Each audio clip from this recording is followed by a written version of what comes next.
The desert stretched endlessly, a barren expanse of cracked earth and dust-streaked rock, shimmering under a merciless sun. Heat waves danced off the sand, blurring the distant mountains into mirages.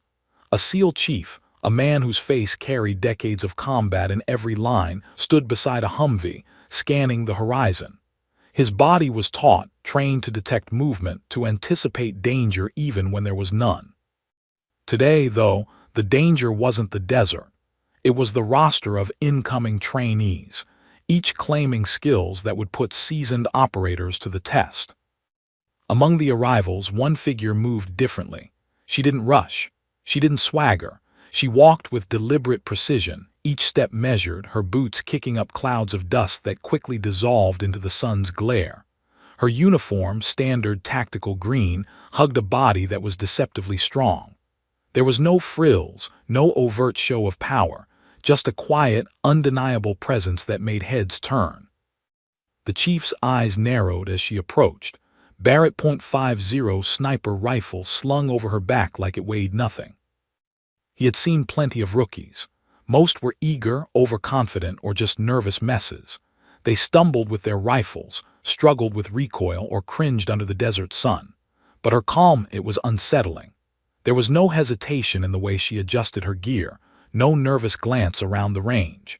It was as if she had walked out of some elite program the military hadn't even heard of, carrying experience far beyond her age, far beyond the typical training rotations.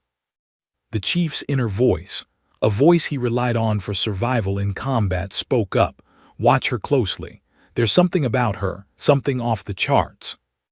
The other trainees unloaded their rifles, rattling brass on the hot metal tables, voices cracking in nervous laughter or false bravado.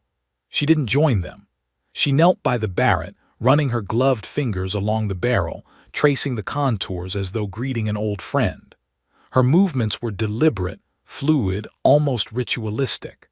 There was a reverence in the way she handled the machine, a respect that suggested years of intimate knowledge. The chief stepped closer, his curiosity piqued. "You've handled one of those before?" he asked, a hint of skepticism in his tone. Most newcomers struggled to lift the weapon. The recoil alone was enough to earn a few bruised egos. She glanced up, meeting his eyes with steady calm. "I've had some experience," she said, her voice low, measured. Not boastful, not defensive, just a fact. She adjusted her gloves, checked the scope, and then looked to the distant targets lined up at the far end of the range, 1,200 meters away, a distance that would make most marksmen swallow hard and curse their luck. The chief suppressed a laugh, shaking his head. This is the part where rookies panic. Yet as he watched her shoulder the Barrett, position her body, and peer through the scope, something in his chest shifted. She wasn't just confident. She was composed, surgical, like the desert had whispered its secrets to her and she had listened. A wind gusted across the range, kicking up dust into the air. She paused, scanning the horizon, calculating trajectory, wind drift, and the mirage dancing over the sand. Every movement precise, economical, no wasted motion. The chief had trained hundreds of snipers, men and women alike, and very few moved like this. Fewer still could maintain this level of calm under observation. The desert seemed to lean in, holding its breath. The targets awaited, inert and silent, yet pregnant with challenge. She exhaled slowly, adjusted the scope again, and then squeezed the trigger. The sound of the .50 caliber rifle cracking the air was deafening. The chief's ears rang, but his eyes were glued to the distant target. The steel plate at 1,200 meters shuddered, then rang with a crisp, echoing clang. Dead center. A murmur rippled through the range. The other trainees blinked in disbelief. The chief himself felt a jolt of recognition. This wasn't luck. This was execution, precision, mastery, and from a woman he had assumed was, at best, a competent novice. He stepped closer again, studying her posture. She lowered the rifle, brushing a wisp of hair from her face, completely unaffected by the attention she had drawn. Her breathing was steady, her expression calm, not a flicker of surprise, of pride, of doubt, only readiness. The chief's curiosity morphed into something sharper. respect tempered with caution. "Who are you?" he wanted to ask, but something told him he might not like the answer. She had the kind of focus that came from experience born in extremes, in situations where hesitation meant death. As the range officers called for the next set of shots, she adjusted her stance, shifted her weight, and reloaded with fluid efficiency. The other trainees fumbled with their weapons, dropping rounds or misaligning their sights, grumbling under their breath. She didn't flinch, didn't react, didn't acknowledge them. She was already in her zone, a world where only the rifle, the target, and her calculations existed. The chief leaned against the Humvee, arms crossed, eyes narrowing. "I need to know what she's done. I need to know how far this goes." And yet, even as he considered approaching her, a flicker of hesitation passed through his mind. Some truths aren't shared easily. Some skills are earned in shadows. A junior officer nudged him, whispering, "You've got to see the next shot. It's 1,500 meters now. Most of these guys won't even hit the steel at a kilometer." The chief followed her gaze to the further target, noticing the slight shimmer of heat over the sand that could blur the line between success and failure. Most men would curse the wind, curse the distance, curse their own limitations. Not her. She moved with the certainty of someone who had been here before, someone who had already danced with the impossible and lived. He watched, silent, as she recalculated angles, adjusted the scope for minute corrections, and exhaled a controlled breath. Then the shot cracked through the air, carrying farther than most ears could track, and the steel rang once again, almost taunting the desert itself. The chief's mind raced. Who was this woman? Where had she trained, survived, or operated to gain such skill? Every instinct in him, combat-honed instincts, urged caution. This isn't just skill. There's a story here, a history I need to uncover before I can even begin to understand her. As she lowered the rifle for the second time, the sun glinting off the barrel, the chief felt a mixture of disbelief and awe. She had arrived quietly, unassuming, yet she had just shattered every expectation he had ever held about what a trainee could accomplish. And he realized, with a mixture of excitement and foreboding, that this was only the beginning. The desert sun beat down mercilessly, shadows stretching long across the cracked earth, but the room seemed smaller somehow, contained in the tension between the SEAL chief and the woman who had just handled a Barrett .50 with more precision than most operators could dream of. The question that burned in his mind, and in the minds of everyone watching, was the same. Who was she, really, and what had led her to this moment? Because as the next challenge loomed, and the targets were moved even farther, everyone knew this was no ordinary day. Something extraordinary was about to unfold. The chief took a step back, silently acknowledging the unspoken truth. The desert had a new master, and she wasn't here to prove herself to anyone, but to show the world the impossible. And he realized, as the wind kicked up another cloud of dust, that he was about to witness a skill that would not just challenge him, but redefine the limits of what he thought was humanly possible. The targets had been moved farther, 500 meters, then 1,800. The desert sun now hung high, relentless, painting the sand in harsh, golden light. Heat waves warped the horizon, and every operator squinted against the glare, sweat streaming down their faces. Most trainees had already faltered, their rifles trembling in their hands, calculations off by inches that would become fatal at such distances. But she remained unshaken. The SEAL chief watched her step up, Barrett .50 rifle cradled in her arms as though it were a natural extension of her body. She crouched behind the barricade, elbows digging into the sand, scope rising to her eye like an artist lifting a brush. The desert stretched before her, miles of shimmering air and invisible obstacles. Every breath, every movement seemed perfectly synchronized. The chief had trained marksmen who could hit targets at a kilometer, maybe a kilometer and a half if conditions were perfect. But this was a whole other level. The thought flickered in his mind, unbidden and unsettling. She's not here to play, she's here to dominate. She adjusted the scope, her gloved fingers barely trembling as she factored in wind drift, mirage distortion, and subtle shifts in the desert air. Each adjustment seemed precise, deliberate. The chief felt the familiar tension in his chest, the tension of someone who has seen danger close, whose instincts are honed to the finest edge. This is a calculation of life and death, he realized. Even though it was only a range, he could feel the weight of it. Her finger hovered over the trigger. Then she exhaled slowly, the sound measured, almost ritualistic, and the rifle barked. The shot cracked the air with a thunderous report, echoing against the distant mountains. The steel target at 1,800 meters shuddered violently and rang with a sharp, clear clang that seemed impossibly precise. Dead center. Gasps and whispers erupted among the other trainees, their voices cracking in disbelief. Some staggered back as if physically struck. A few dropped to their knees, staring at the target as though the desert itself had performed a miracle. The chief's jaw tightened. He had been around sharpshooters who boasted about long-distance kills, some even claiming impossible feats, but few had ever actually delivered. And yet here she was, defying every law of distance and probability he had ever known. "Who trained you?" he asked under his breath, stepping closer, his voice a low growl. She lowered the rifle calmly, dusting off the barrel. "Mostly myself," she replied, almost dismissively, but her eyes told a different story, one of years spent perfecting skill under circumstances that most operators couldn't imagine. Her gaze shifted to the next target, 2,000 meters. Her breathing was steady, her mind already calculating every variable. The chief's hand itched to challenge her, to test her limits, but he also felt something he hadn't in years: anticipation.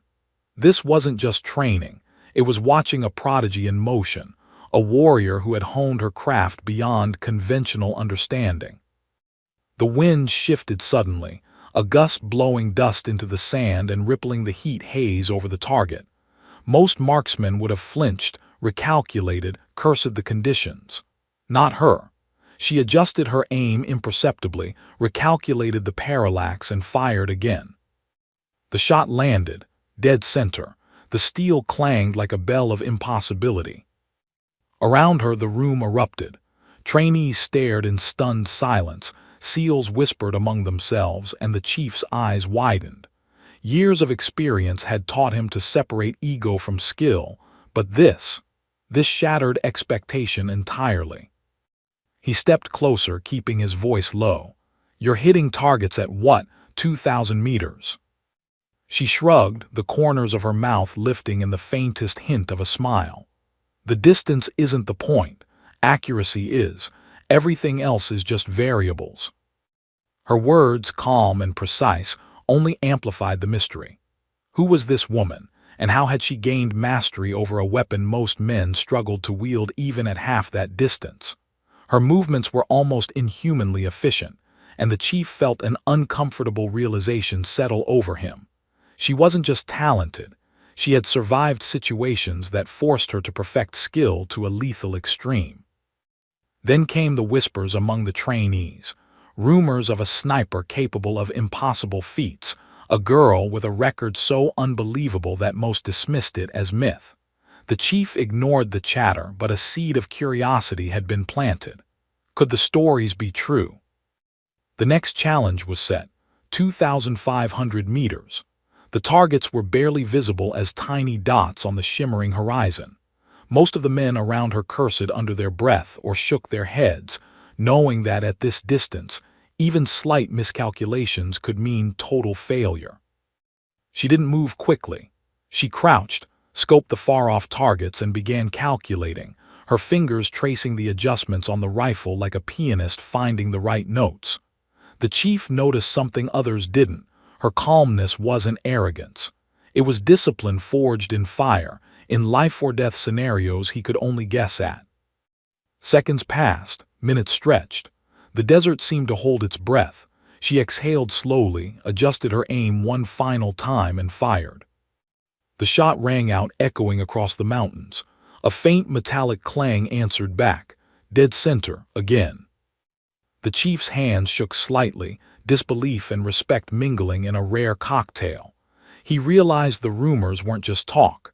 This woman could, and had, done the impossible. He stepped forward. How, he asked, more to himself than to her. Who taught you? Her eyes met his, unwavering, calm, and almost haunting. Necessity, she said softly. And time, a lot of time. There was a shadow behind her words, a hint of history she wasn't ready to share. The chief didn't push. Experience had taught him that sometimes a warrior's past was a sealed vault, opened only when the timing was right. The trainees whispered among themselves, awestruck. One of the SEALs finally muttered, "I've seen a lot of snipers, but never like this." The chief nodded slowly, realizing he agreed, though the weight of it unsettled him. He had trained some of the most elite operators in the military, but watching her was like witnessing a paradigm shift. A single woman, handling a .50 caliber sniper rifle with the ease of a seasoned veteran performing feats that defied probability. She lowered the rifle, scanning the horizon as though nothing had happened. Her calmness unnerved him almost as much as her skill. He realized that this was more than training, it was mastery, honed to a level that could change the course of operations in ways most could not imagine. And then, just as the chief began to process what he had witnessed, a younger trainee whispered, almost fearfully, "Did you hear about her? 3,247-meter shot." The words hit the chief like a shockwave. He froze. 3,247 meters. That wasn't just impressive. That was legendary, unreal. In a military context, almost impossible. He looked back at her, pretending to study her stance. Her expression gave nothing away, but the faint curve of her lips hinted at secrets he was not yet privy to. Something told him that this was only the beginning. Her history, her true capability, had yet to fully reveal itself. The desert seemed to hold its breath again, the sun blazing, heat shimmering, sand drifting over the distant targets. The chief understood, with sudden clarity, that he was standing at the edge of witnessing something extraordinary, something that would challenge every expectation he had ever held about snipers, skill, and human capability. And as she raised the rifle once more, adjusting for the next shot, a ripple of tension passed through the range. Every eye followed her. Every heartbeat synchronized to her movements. Every operator, including the chief, knew that what came next could redefine everything they thought was possible. Because at that moment, in the Nevada desert under the blistering sun, one truth became clear. This was no ordinary marksman. This was a force of nature, a sniper whose skill had been honed in shadows, calibrated in necessity, and refined to the point where distance, probability, and human limitation ceased to matter. And the first whispers of legend, the 3,247-meter kill, lingered in the air, a tantalizing hint that the desert was about to tell a story unlike any the SEAL chief had ever heard. The sun had climbed higher, its brutal light casting sharp shadows across the Nevada desert. The heat shimmered over the cracked earth like a living veil, twisting the horizon, turning the distant mountains into mirages. The SEAL chief stood slightly apart from the other trainees, his arms crossed, watching. He had seen a lot in his career: skilled marksmen, legendary snipers, and operators who could perform in impossible conditions. But what he was witnessing now was unlike anything he had ever encountered. She adjusted the Barrett .50, her movements deliberate, precise, fluid. The rifle, massive and unforgiving in the hands of most, seemed to obey her as if it were an extension of her own body. Her breathing remained slow, almost meditative despite the heat, the observers, and the distance. Every muscle was taut but controlled, every decision calculated down to fractions of a millimeter. The chief's mind raced. If she can hit 1,800 meters like it's a warm-up, how far does this go? He had heard whispers among his own team, stories of impossible shots in the field, bullets traveling over 2,500 meters. But they were always cloaked in rumor, dismissed as exaggeration. And yet here she was, standing calm as if distance were irrelevant. The next set of targets had been moved to 2,500 meters, barely visible, tiny dots that most operators wouldn't even attempt without sophisticated wind data, a laser rangefinder, and multiple spotters. Most men at this range would sweat, curse, and misfire, or fail completely. But she didn't flinch. She crouched behind the barricade, elbows resting in the sand, scope rising to her eye with the ease of someone picking up a pen. The chief stepped closer, his boots sinking slightly into the soft desert sand. "I've trained snipers for decades," he murmured to himself, more as an affirmation than a statement. "Few could hit this at half this distance, and you're about to do it clean." Her gloved hands danced over the adjustments of the scope, elevation, windage, parallax, all almost imperceptible movements, but each critical. She was not guessing. She was calculating, measuring, compensating. The desert was alive under her gaze, the gusts of wind, the shimmer of heat, the subtle movement of the earth under the sun, all factors she had already considered. "Remember, this is 2,500 meters, one of the junior instructors muttered nervously. Most experienced snipers would need 3 or 4 tries to even get close. She didn't respond. Her focus was absolute, a tunnel through which nothing else existed. The desert, the sun, the dust, the skeptics, all vanished. Only the rifle, the target, and her calculations remained. The chief held his breath. The rifle barked, the sound detonating across the desert with deafening authority. Dust erupted around the target as the steel plate rang sharply, echoing back like a victory bell. Dead center. A collective gasp rose from the observers. Mouths hung open. The trainees stumbled backward, muttering disbelief. Even the seasoned SEALs exchanged glances of awe. The chief felt a mixture of admiration and unease. He had seen skilled operators, but few could command a weapon at this distance with such terrifying precision. She lowered the rifle, dusting the barrel lightly. "Next," she said, almost casually, her voice calm but measured. Her eyes scanned the horizon. The next challenge, too, 800 meters. The air shimmered with heat, warping the sightlines, making visual identification a challenge for anyone who lacked her uncanny focus. The chief took a step closer, compelled by curiosity he hadn't felt in years. "Where did you learn to do this?" he asked quietly, though part of him feared the answer. He had trained countless snipers, but none had ever shown skill this refined, this surgical, this inhumanly precise. She hesitated only for a heartbeat, the first crack of hesitation he had seen. Then she exhaled slowly, almost as if releasing a memory, and replied, "Experience." "Experience," he repeated, incredulous. "At this level, you can't just experience your way to this." Her eyes flicked to his, and he saw a shadow there, a darkness that had nothing to do with arrogance or bravado. It was history. It was necessity. It was the weight of survival measured in meters, seconds, and lives. "Experience," she said again, quieter, "is just a word for what happens when you survive long enough to learn the truth." The chief's stomach tightened. He knew instinctively that her path had been forged in fire, in situations where failure was fatal, where mistakes were counted in deaths rather than embarrassment. He didn't push further. Some stories weren't told. Not yet. The next shot loomed. 2,800 meters. The rifle was massive, heavy, and merciless. Most operators would hesitate.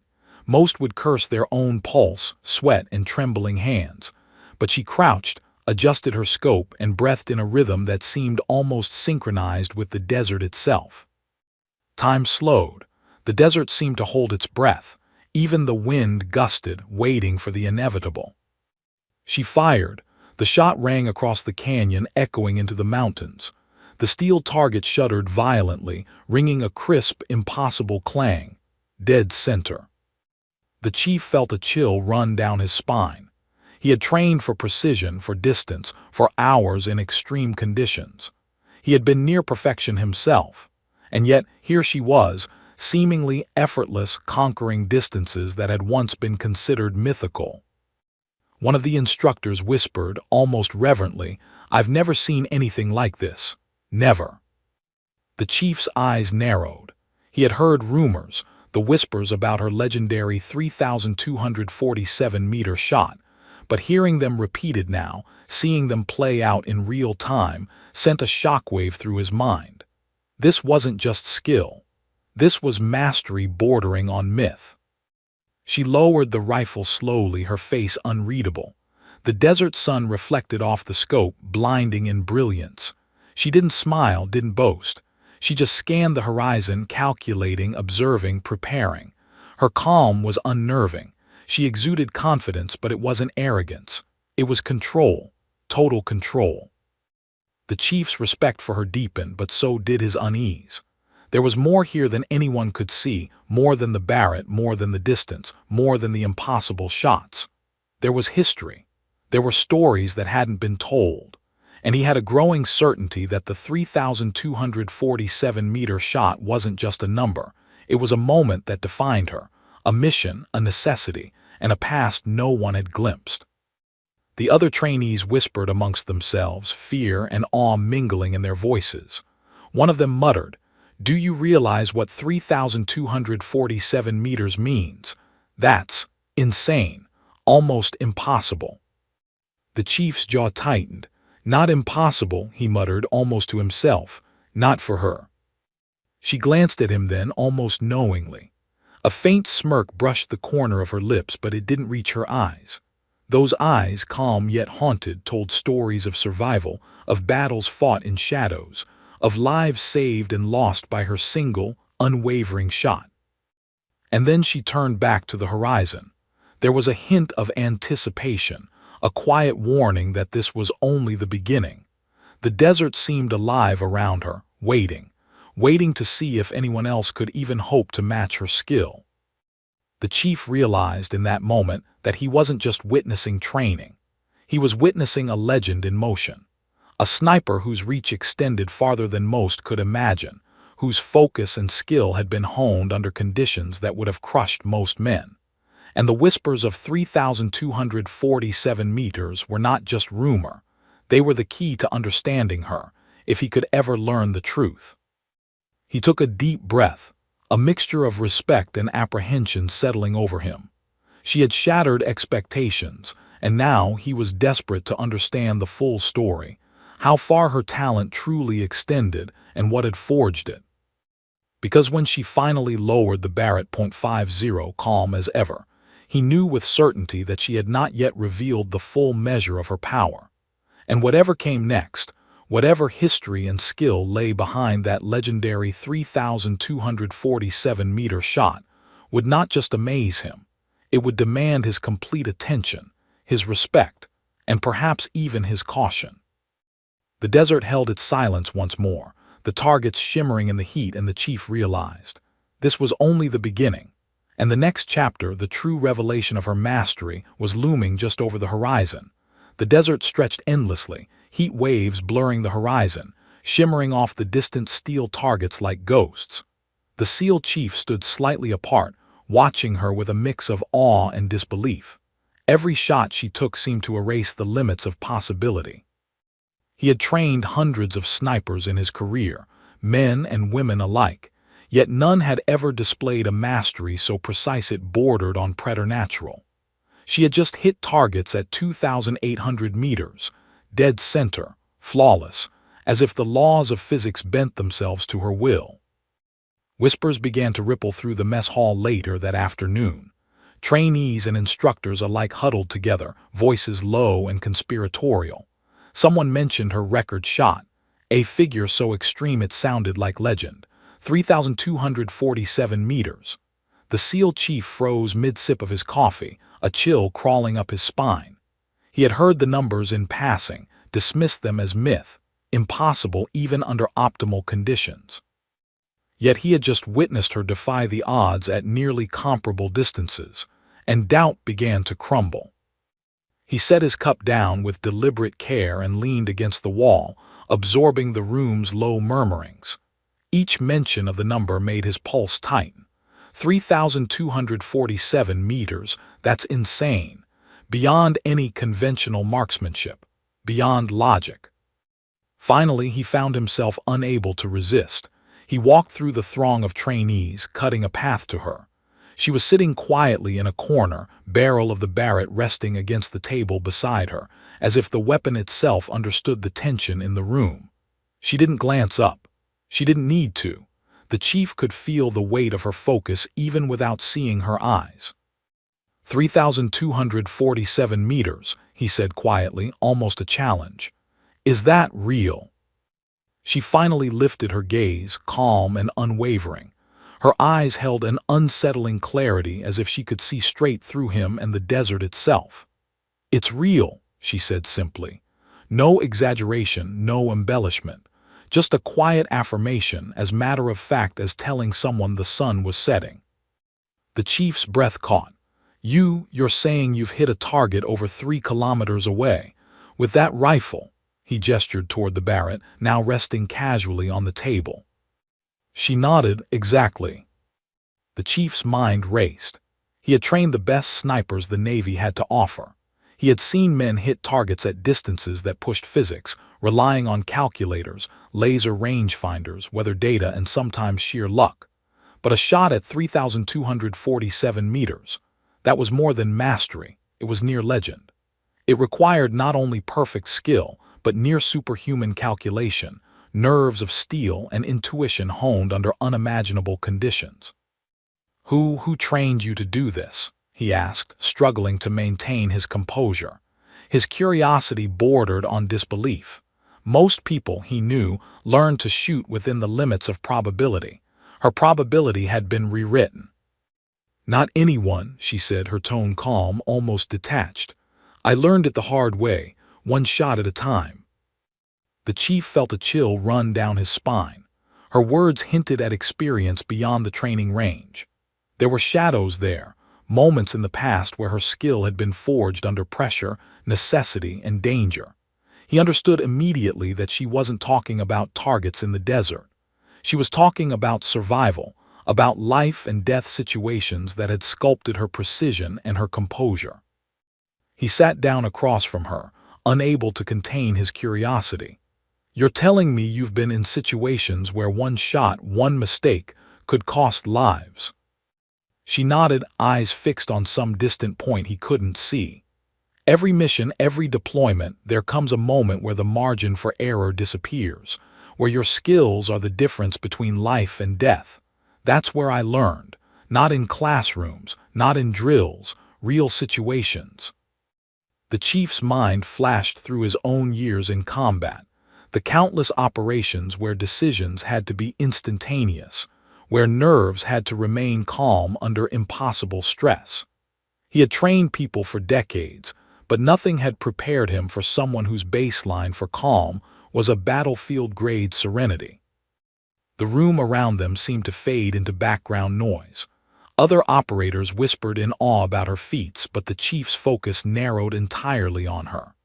There was a haunted edge to her calm, a weight that spoke of experiences he couldn't begin to imagine. And the number 247 meters, hung in his mind like a ghost. It wasn't just a measurement, it was a story, a testament, and a warning. He leaned forward.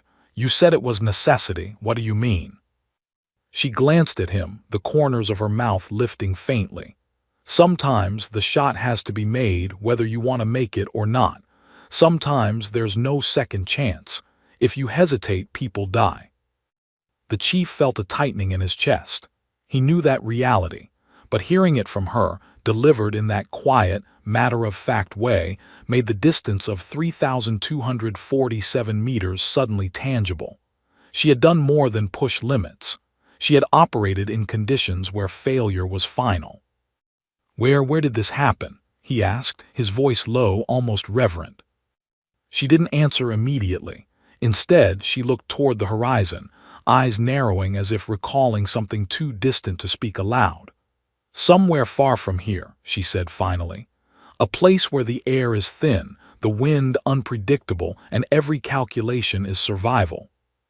Her words were deliberate but haunting. The chief realized that what she had achieved wasn't just technical, it was personal, forged under conditions that most would never endure. Her skill was built on necessity, on life-or-death decisions, and on a past she clearly carried with her. 3,247 meters, he murmured almost to himself. That's not just impossible, that's insane. I've trained snipers my whole career, and even the best would struggle to come close. She shrugged, but there was a subtle steel in her posture, a reminder that she had lived through conditions where struggle wasn't an option, it was survival. It's only impossible if you refuse to understand the variables, she said softly. If you respect the rifle, the environment, and yourself, then distance becomes just another number. The chief studied her. There was a combination of brilliance and danger there, the quiet aura of someone who had mastered both weapon and self under extraordinary circumstances. He realized that this wasn't just training. She was a living lesson in precision, focus, and the brutal calculus of necessity. And yet, despite her composure, he could sense the weight of her past pressing down. There was a hint of shadow behind her eyes, a quiet gravity that spoke of missions, decisions, and experiences that were far darker than the range or desert could ever reveal. The chief swallowed hard, understanding that the story of her legendary 3,247-meter shot was more than a measure of skill. It was a fragment of a life lived on the edge of possibility and danger. And he knew, instinctively, that the rest of the story, what had forged that shot, what had taught her to calculate and survive at the limits of physics, was something he might not be prepared to witness. The desert wind stirred, rattling the edges of the Humvees and kicking up dust into the sunlight. Outside, targets shimmered in the heat, each one a silent reminder of the distance she had mastered. The other operators watched her, their awe palpable, but the chief's attention was fixed entirely on her. He understood now that the 3,247-meter shot wasn't just about skill.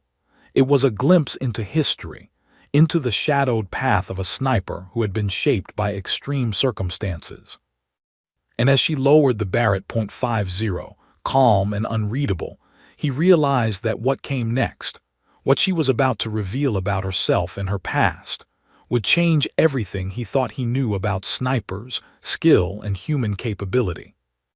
Because legends aren't born, they're forged. And in the desert heat under the blazing sun, one SEAL chief understood that he was standing on the threshold of witnessing a legend in motion, a story written in meters, seconds, and survival. The sun had begun its slow descent, stretching long shadows across the desert floor. Dust danced in the fading light, drifting in eddies over the distant steel targets. The SEAL chief remained by the Humvee, arms folded, watching her. She was calm, as if the extreme distance of her shots, the unblinking eyes of observers, and the suffocating desert heat were trivial obstacles in her daily routine. Yet beneath that calm, the chief sensed something else. A shadow, a history folded into her movements, a discipline carved from fire. After the final long-distance target had been cleared, she packed up the Barrett .50 with methodical efficiency, loading it into the Humvee as though it were a rifle she had carried thousands of times before. The other trainees lingered, whispering rumors of her legendary feats, but the chief wanted more than whispers. He wanted truth. He approached carefully, his voice low, respectful, but insistent. "You've done things most people can't even imagine. Missions, shots, situations I don't even want to guess at. You owe me, the team, the story behind all this. How did you get to this level?" Her eyes flicked toward him, calculating, as if measuring whether he was ready for the answer. The desert wind tugged at her hair, and for a heartbeat she didn't respond. Then finally she spoke. "I learned in places no training manual would ever prepare you for," she said softly. Her tone carried weight, a gravity that suggested a history heavy with decisions no one should have to make. In deserts far hotter than this one, on mountains where oxygen is a luxury, in cities where every shadow could kill you, I learned that a bullet can save lives, or take them, and if you hesitate even for a fraction of a second, it's over. The chief listened, rapt. Years in combat had taught him to read between lines, to hear truths hidden in what someone didn't say. He felt the tension in her words. The calmness wasn't arrogance, it was survival. Every move, every calculation, every perfect shot was the result of life-and-death lessons no one else had endured. "Tell me," he said carefully, "your legendary shot, the 3,247-meter one, how did it happen?" Her eyes darkened, staring into the fading horizon as if recalling a memory too sharp to touch. "It wasn't for training. It wasn't for glory. It was for necessity," she said. Her voice, calm as ever, betrayed a hint of strain, a reminder that some things remained etched in memory like scars. "We were pinned down in hostile territory. My team's survival depended on a single shot. The coordinates, wind, mirage, everything had to be calculated perfectly. One mistake, and we wouldn't have made it out alive." The chief's chest tightened. He had experienced high-stakes operations, yet her story sounded almost otherworldly. A sniper capable of extreme calculations under unimaginable pressure, every variable a matter of life or death. And she had done it. Alone. "Your team, you saved them?" he asked, though he felt the answer was already embedded in her tone. She nodded, but the nod was heavy with unspoken cost. "We survived, but it wasn't without consequences. Every shot has a shadow, every mission leaves traces." He studied her, noticing subtle tension in her hands, the faint scar along her cheek catching the dying sunlight. She hadn't been reckless. She hadn't been lucky.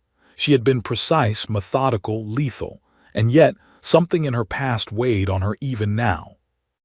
"Most snipers I know," he said, keeping his tone neutral, "practice for years under controlled conditions. You've operated under fire at distances that would break most men's nerves. How do you keep so calm?" Her gaze met his, steady, almost haunting. "You learn to silence doubt," she said. "You train it out of yourself, but it doesn't leave you. It follows you like a shadow. That's why preparation is everything, and every shot is remembered." The chief leaned back, absorbing her words. He realized that her calmness wasn't innate, it was forged, tempered, hard-won. And yet, even tempered steel has cracks.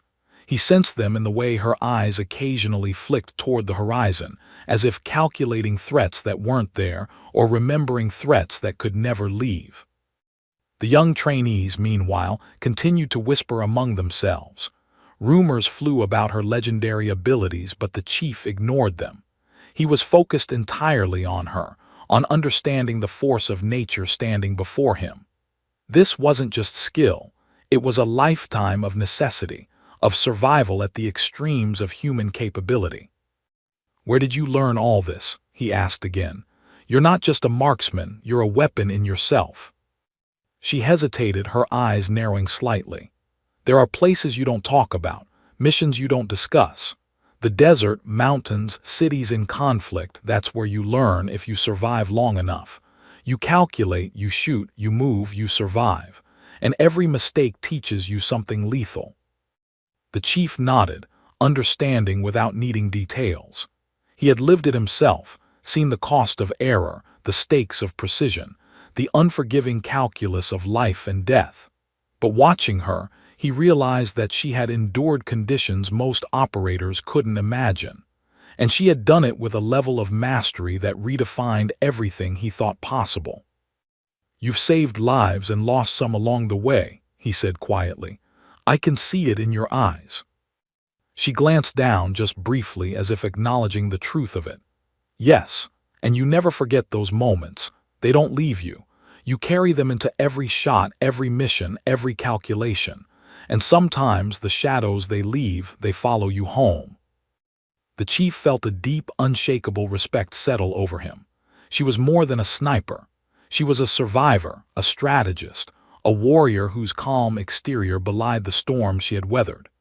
Every shot she took, every movement she made was informed by battles most people couldn't imagine. And yet, despite all that weight, she had maintained her precision, her focus, and her extraordinary skill. He reached for a coffee cup and swirled the bitter liquid, reflecting on her words. "The 3,247-meter shot," he said softly. "That number isn't just impressive, it's legendary. But now I understand it's not just about the distance. It's about everything you learned to survive and protect your team." Her lips curved faintly. "Exactly. People focus on the number, but it was more than that. It was preparation, calculation, courage, necessity, and the memory of those you fight for. That's what makes the impossible possible." The chief's gaze lingered on her, realizing that she was a living testament to resilience, skill, and extreme focus. He understood at last that this was more than training or practice. It was a lifetime of trials, of decisions made under pressure, of survival distilled into a single, lethal precision. And yet, even as he absorbed the magnitude of her skills, a part of him couldn't help but wonder about the untold parts of her story. The missions she didn't describe, the threats she never named, the distances she hadn't yet revealed. The shadow of her past loomed large, silent, but undeniable, promising that her journey and her mastery were far from fully understood. She stood then, gathering her equipment, every movement precise, controlled, and deliberate. The SEAL chief followed her gaze to the horizon, sensing that the desert had more tests in store. He realized that the story behind the Barrett .50, the legendary 3,247-meter shot, and the warrior herself was still unfolding. The desert stretched endlessly before them, a crucible of heat, light, and impossible distances. And in that crucible, he understood that he was standing beside a legend, one forged in shadows, tempered by survival, and defined by mastery at the edge of human capability. But the story wasn't over, not by a long shot. The chief knew, instinctively, that whatever came next would reveal more than skill. It would reveal history, sacrifice, and the true cost of the precision she wielded like a weapon. And the desert, silent and watchful, seemed to hold its breath in anticipation. Because some legends are measured not just in meters or shots, but in the shadows they leave behind, and the lives they touch along the way. The sun had dropped low, casting long amber streaks across the desert floor. The heat still clung to the cracked earth, radiating off the steel targets in wavering waves. The SEAL chief watched from the edge of the range, a mixture of awe and apprehension tightening his chest. He had seen marksmen in action, even the elite, but what he was witnessing now was on another plane entirely. She stood alone at the firing line, the Barrett .50 resting lightly in her hands, almost as if it weighed nothing. The extreme distance test was designed to push the boundaries, 3,000 meters and beyond, under harsh, variable conditions that would unnerve even the most experienced sniper.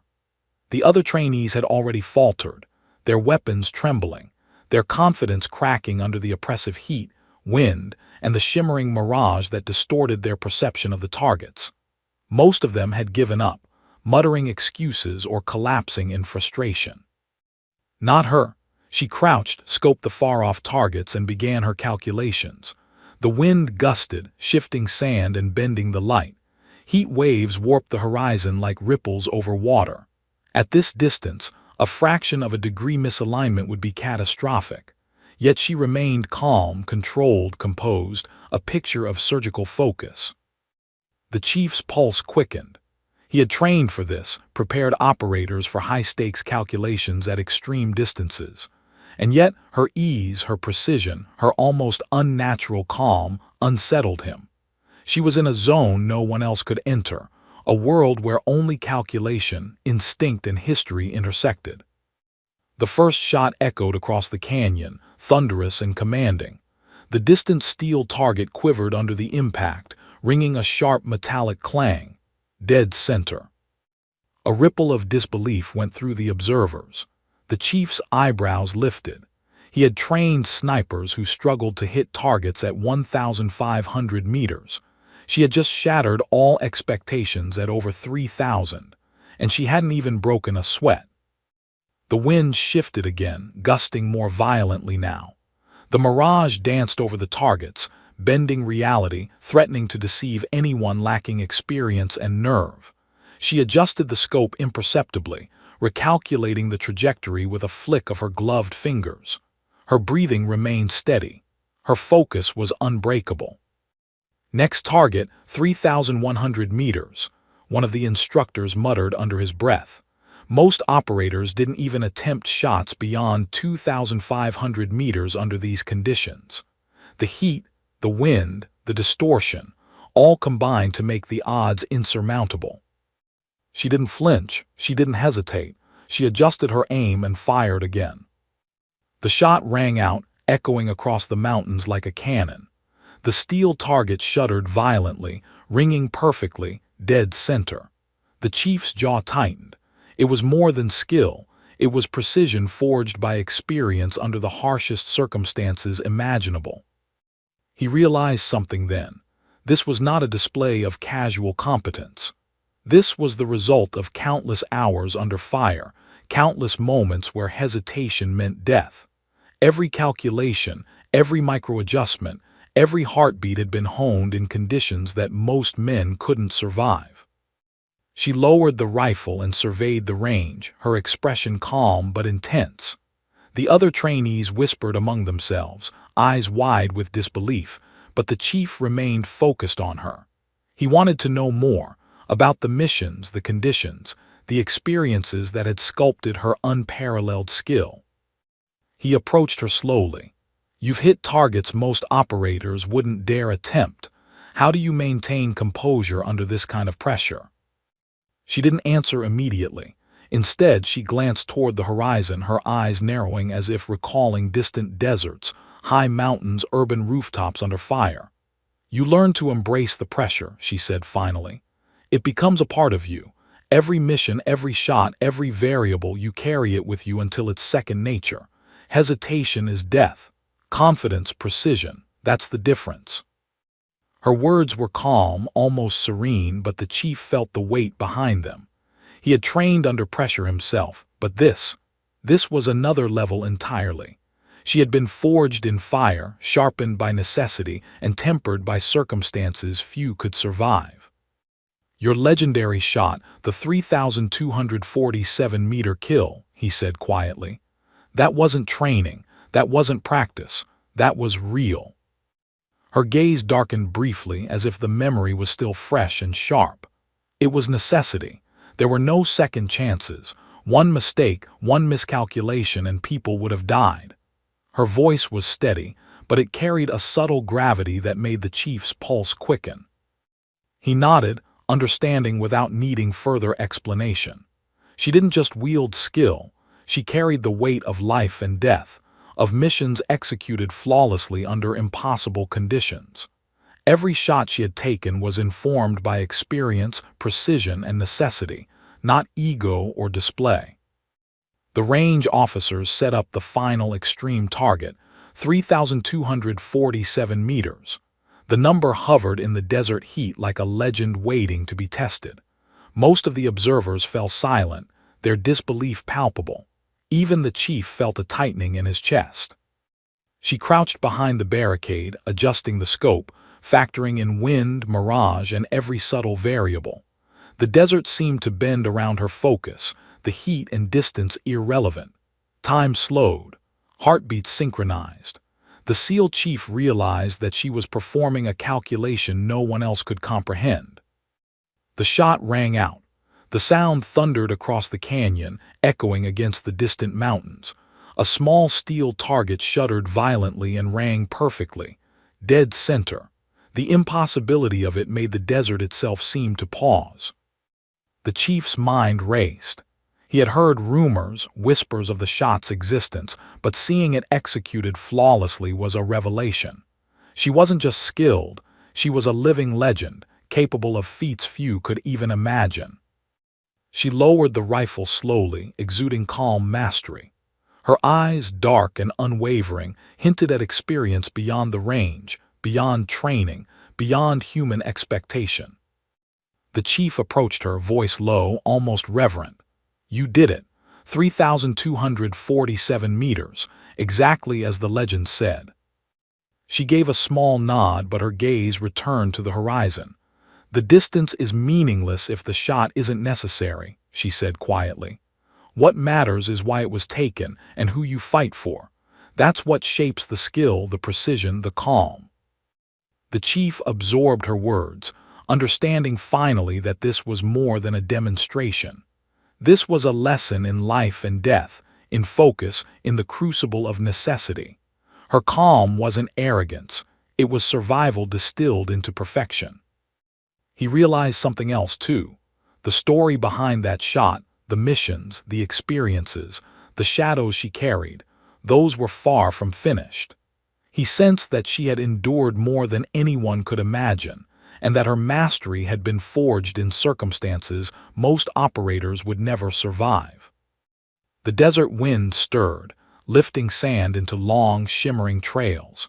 The extreme test was over, but the legend had only deepened. The chief knew that the story behind her extraordinary skill, the full measure of the sniper who had executed the impossible 3,247-meter kill, was yet to be revealed. And he understood, with a certainty that made his chest tighten, that he was witnessing not just training or skill, but history in motion. A warrior whose precision had been forged under the most extreme circumstances, and whose shadowed past carried lessons that could reshape everything he thought he knew about snipers, skill, and survival. The desert seemed to hold its breath, waiting for the next revelation. The chief knew that whatever came next would not just test skill, it would test courage, endurance, and understanding of a past written in distance, danger, and necessity. Because the story of the 3,247-meter shot was more than just a number. It was survival, mastery, and a shadowed history that had yet to be fully revealed. And the SEAL chief knew, instinctively, that he was standing on the edge of witnessing something far larger than skill alone. He was witnessing a living legend. The desert was quiet now, the long shadows of late afternoon stretching across the sand like dark fingers. The SEAL chief followed her slowly toward the Humvee, the weight of everything he had witnessed pressing on him. She moved with a purposeful calm, as though the scorching desert and the extreme distances she had just conquered were trivial compared to what she had endured before. "Tell me about it," he said finally, breaking the silence. "The missions, the operations that made you this." His voice was low, careful. He didn't want to startle her, but he needed to understand. She glanced at him, her eyes unreadable. For a moment there was hesitation, a flicker of something hidden deep inside, memory, regret, survival. Then, as though a switch had been flipped, she began to speak. "I've operated in places that don't exist on any map," she said. Her tone was flat, almost clinical, but the edge beneath it spoke of danger. Deserts with heat that could melt metal, mountains where oxygen is a gift, cities where every shadow conceals a threat. I've watched people die because they hesitated, because they miscalculated, because they weren't ready. And I learned that hesitation is a luxury you cannot afford. The chief listened intently, feeling the tension in her words. He had been in combat, faced extreme situations, but her calm authority and the precision behind it hinted at experiences far beyond his imagination. Every shot she had taken today, every calculation, every whisper of wind she had measured, it all had a history, a crucible in which her extraordinary skill had been forged. "You survived?" he asked softly, almost afraid of the answer. "I did," she said, her eyes narrowing slightly. "But not without cost. Every mission leaves a mark. Some leave scars on the body, others leave scars here." She tapped her temple gently just above her brow. "Every target, every shot, every decision, it stays with you. You carry it into every calculation, every mission." The chief's stomach tightened. He had always known the psychological toll of combat, the weight of life-and-death decisions. But hearing it from her, knowing the precision and composure required to make impossible shots, made it real in a way he hadn't experienced. "Tell me about your most dangerous mission," he pressed, his curiosity overtaking caution. She hesitated, glancing toward the distant horizon. For a heartbeat the desert seemed to shrink around them, the heat and distance forgotten. There was one, she said quietly. Urban terrain, hostile territory. My team was pinned down by insurgents who had us cornered. Extraction was impossible. Every second counted, and every move could be our last. Her words were precise, almost surgical. The chief felt the tension in them, imagined the stakes, and shivered. He had been in firefights, had trained operators under pressure, but the thought of being trapped, outnumbered, and relying on a single shot to survive, it was almost unbearable. I took the shot, she continued, her voice steady but edged with the memory of danger. 3,247 meters. One bullet calculated for wind, elevation, mirage, and gravity. One shot to ensure my team's survival. It was more than skill. It was necessity. And it worked. We survived. The chief's mind struggled to process the enormity of what she had just said. This wasn't just the range. This wasn't practice. This was a mission in which lives depended on her precision, her calculations, and her nerve. She had turned myth into reality. "And the rest?" he asked, the question heavy in the fading sunlight. She exhaled slowly, as if releasing a shadow she had carried for years. "We made it out," she said, voice quiet but firm. "But every mission leaves its mark. I've seen friends fall, allies vanish, lives ended because of one miscalculation. That's why I practice, why I prepare, why I push myself beyond limits. Precision isn't just skill, it's survival. And sometimes it's the only difference between life and death." The chief's eyes met hers.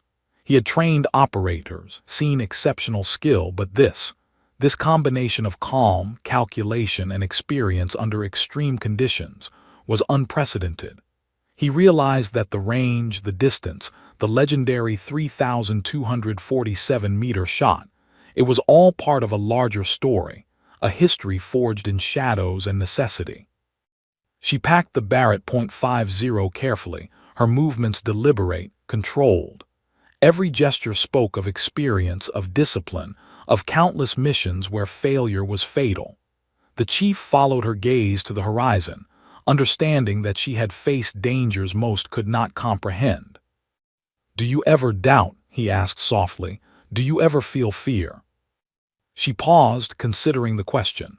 Then quietly she said, "Fear is always there. It's part of the calculation. It sharpens you. But it doesn't control you. Control comes from preparation, from knowing your weapon, your environment, your team, and from knowing that hesitation is death." The chief swallowed hard. He had trained under pressure, understood fear, but her mastery, honed through missions that pushed physics and probability to the edge, redefined it entirely. He realized that her calm was not absence of fear. It was mastery over it, distilled through experience and necessity. 3,247 meters, he said quietly, almost reverently. That shot, it wasn't just skill, it was history. She nodded, her eyes flicking briefly to the horizon. "History," she said softly, "and survival. Every shot is a story, every target a lesson. That one saved lives. And every day since, it reminds me that preparation, calculation, and courage are everything." The chief felt the weight of her words settle over him. He had trained legends, but this was different. She wasn't just a sniper. She was a living lesson in focus, precision, and survival under conditions most could not imagine. The desert wind stirred, lifting sand into long, drifting trails. The sun was low now, casting deep shadows over the range. And as she stood there, Barrett .50 slung casually over her shoulder, the chief realized something profound. He was not just witnessing skill, he was witnessing a life forged in the crucible of danger, a story written in bullets, calculation, and survival. The young trainees whispered among themselves, still awestruck, but the chief ignored them. His attention was entirely on her. Every movement, every word, every breath hinted at experiences beyond the desert range, missions, calculations, and moments where failure was not an option. "Why show us this?" he asked finally. "Why demonstrate it now?" She glanced at him, eyes steady, almost challenging. "Because the future depends on understanding," she said. understanding what's possible, understanding what precision, preparation, and courage can achieve. And sometimes it's necessary to show the next generation that limits are meant to be tested and broken. The chief nodded slowly. He had trained operators for decades, instilled discipline, pushed limits, but she had redefined the very concept of what was achievable. She had turned legend into reality and history into lessons for survival and skill. The desert seemed to pause with them, holding its breath. The legend of the 3,247-meter shot was no longer just a number. It was a story, a history, a measure of survival under extreme conditions. And the chief knew with unshakable certainty that he was standing beside someone who had walked through fire, lived to tell the story, and emerged not just unbroken but transcendent. But even as he absorbed the magnitude of her story, he sensed more remained hidden, missions not yet revealed, dangers not yet spoken, and experiences that had forged her calm into a weapon. The desert wind whispered around them, carrying the promise of more revelations, more shadows, and the untold story behind the sniper who had achieved the impossible. The SEAL chief knew one thing clearly: the full measure of her skill, the depth of her experience, and the history of the 3,247-meter shot had not yet been fully revealed. And when it was, it would not only astonish him, it would challenge everything he thought he knew about snipers, precision, and survival. And the desert waited, silent and vast, as though anticipating the final chapter of a story still unfolding in shadows, calculation, and extraordinary courage.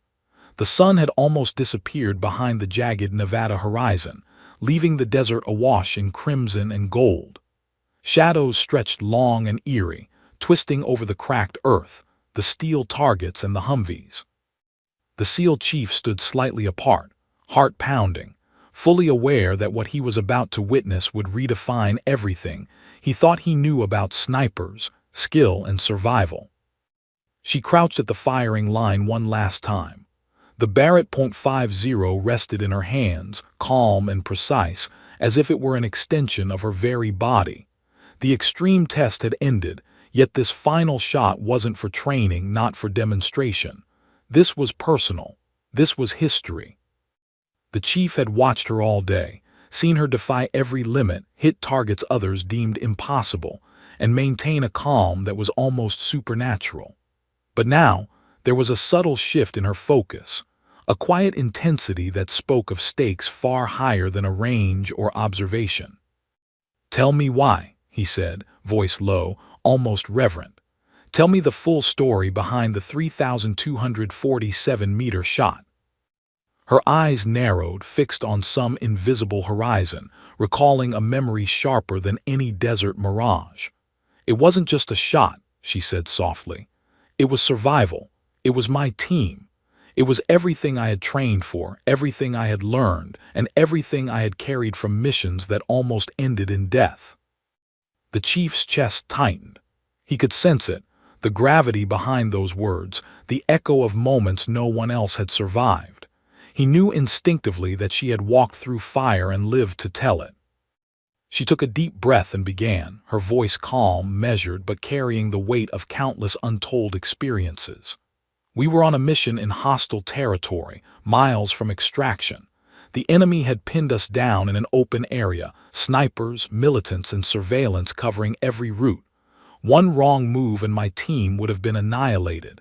Every calculation had to be perfect. Every second mattered." The chief leaned in, the desert wind tugging at his uniform, the temperature dropping as twilight settled. Every detail she spoke of painted a picture of life-and-death precision, the type of scenarios that few would ever survive, let alone master. "They relied on me," she continued, her eyes steady yet haunted. "Not just to hit the target, but to anticipate the variables no one else could see. The wind, the mirage, the angle. I had to account for every factor across over 3 kilometers. One shot and the survival of my team depended on it. One shot and failure meant death." He felt a chill despite the lingering desert heat. He had trained operators, men and women who could hit targets under stress, but the stakes she described were beyond anything he had prepared for. The magnitude of her skill was not just physical, it was mental, emotional, and tactical, honed through experience in shadows most people would never glimpse. The shot, she said, lowering her voice, was calculated for hours in the field. Every micro-adjustment, every breath, every heartbeat was accounted for, and when I fired, it was perfect. The target went down exactly as predicted. My team survived, and the enemy never knew what hit them. The chief swallowed hard. He had heard whispers of the 3,247-meter shot, dismissed them as legend. But now, hearing the story from her, seeing her precision, understanding her mind, it was real. Every impossible rumor, every whispered tale was grounded in fact. She had not just achieved a feat of skill, she had achieved survival against impossible odds. And that's why, he began cautiously, you can handle any target, any distance with such calm. She nodded slowly, her gaze distant, lost in the memory. Because every shot I take now is built on the ones that mattered. Every shot is calculated with the knowledge that hesitation costs lives. Every mission I've survived, every team I've protected has trained me for this moment. That's why I am precise. That's why I am calm. And that's why the impossible is just another number to me. The chief's respect deepened into awe. He had trained the elite, taught precision under extreme conditions, and yet she stood apart, more than skill, more than training. She was a living testament to human capability, forged in fire, survival, and necessity. He noticed her eyes flick to the horizon, then back to the targets. The desert around them seemed to still, as if anticipating what would come next. There was a sense that the story was nearing its climax. The demonstration, the history, the legend were about to merge into a single, undeniable truth. "Show me," he said quietly, almost to himself. "Show me the shot that made history." She nodded, stepping forward with deliberate calm. The steel target at 3,247 meters shimmered in the twilight heat, small but precise. The chief could see the mirage distorted, could imagine the tiny adjustments necessary to hit it at that distance. Most men would hesitate. Most men would fail. Not her. She crouched, scope rising to her eye, every breath measured, every muscle in tension and control. Her gloved fingers adjusted elevation and windage, subtle movements almost imperceptible. Time seemed to slow. The desert held its breath. Even the wind waited. She fired. The sound of the Barrett echoed across the mountains, a thunderclap that shook the horizon. Dust erupted around the target. The steel plate shuddered, rang perfectly. Dead center. The chief's breath caught. Every trainee, every observer froze. They had watched legend unfold. They had watched history executed in a single, precise moment. The impossible had been realized before their eyes. She lowered the rifle slowly, the calm in her posture almost eerie. She didn't smile. She didn't boast. She simply stood, a figure of control and mastery, embodying every ounce of training, experience, and survival she had endured. The chief stepped closer, feeling the enormity of what he had just witnessed. I don't even have words," he said quietly. That's history. That's beyond what anyone could teach. That's you." She glanced at him, eyes calm but unreadable. "It's not about me," she said softly. "It's about preparation, precision, and necessity. Every shot I've taken was built on lessons learned in places no one would survive. The number is just a measurement. The meaning is life or death." The chief nodded, understanding finally. The legend of the 3,247-meter shot wasn't just about distance. It was about the life-and-death calculus, the missions in shadows, the experience that sharpened mind and body to perfection. He realized that everything he had witnessed, from her control to her history, was proof of something rare, mastery forged in fire. The desert wind stirred, kicking up small clouds of sand around them. Twilight deepened, and the sky turned to deep indigo, flecked with the first stars. The SEAL chief looked at her, a profound respect etched into every line of his face. "You're remarkable," he said finally. "Not just for the shot, not just for the skill, but for surviving, for mastering it all." She gave a slight nod, almost acknowledging his words, but there was a quiet humility in her posture. Her calm, her mastery, her legend, everything she embodied, was the result of necessity, survival, and an unbroken will forged in shadows most would never endure. The chief realized something then. Legends are not born, they are forged, in deserts, mountains, hostile cities, and life-or-death decisions. Every impossible shot, every survival instinct, every precision calculation, it all leads to the moment when skill, experience, and necessity converge. And here she was, standing before him, calm, precise, legendary. The impossible had been realized, the 3,247-meter shot no longer a myth, but a testament to human capability, resilience, and mastery. The desert held its silence, the stars appearing slowly overhead, witnesses to history, to precision, to survival. And the SEAL chief understood with a weighty certainty that he had not just observed a sniper, he had witnessed a living legend, a story forged in shadows and fire, whose mastery extended far beyond the limits of ordinary men. For her, the 3,247-meter shot was more than distance. It was history, it was life, it was survival, and it was a reminder that the impossible exists only until someone dares to achieve it. And she had dared. No, non può essere quello che stavo pensando. Buongiorno, com'è patato? Gemelli paguri, sì, gemelli paguri. Sì, sì, non so cosa siano i gemelli paguri, immagino che siano i fratelli alessandrini, però non ne sono neanche così convinto. Tu, Dani, conosci i gemelli paguri?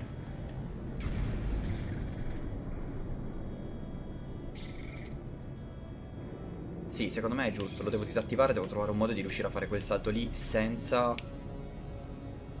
Sì, sì, devo riuscire a... Questo non è il modo comunque. Vieni giù. Dove sei? Vieni, cretinetto. Vai.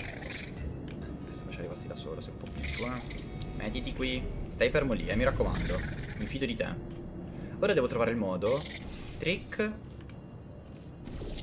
Tac. Devo trovare il modo di riuscire a fare il salto fino laggiù. Au, ua. Au, ua. C'è un punto in alto da cui posso usare il portale? Un punto in alto che posso raggiungere? Oppure qualcosa... Ah, ma che coglione! Ok, ce l'ho, ce l'ho, ce l'ho. Vedi, bisogna ragionare su tutto, non è una cosa che viene logica. Sto guardando un po' tutto in giro, anche perché adesso so già cosa devo fare.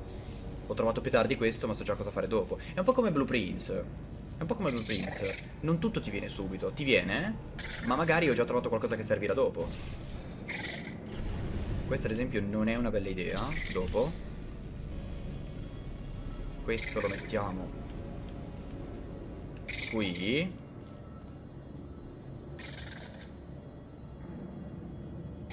Ah, però se non tengo quello attivo questo non può salire.